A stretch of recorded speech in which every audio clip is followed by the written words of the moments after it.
And when you came here in this institute, the piece of cake, you were in class 11.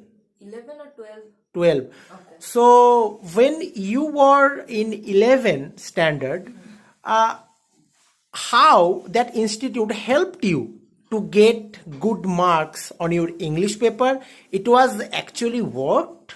Of course. When I was in class 11, after the result, I saw that the result was very poor. The marks of English was literally very poor, and I don't have any shame of it because I upgrade my level from here, and the result was I got maybe 45 or 6 in my 11th standard.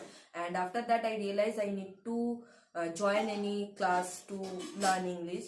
So lesson book or private lesson teacher,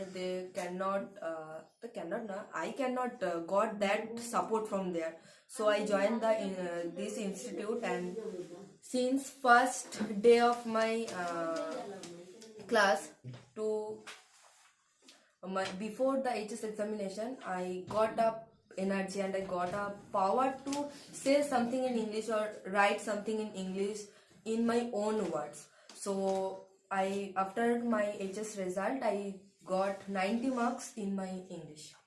So I have that evidence, and I can see you.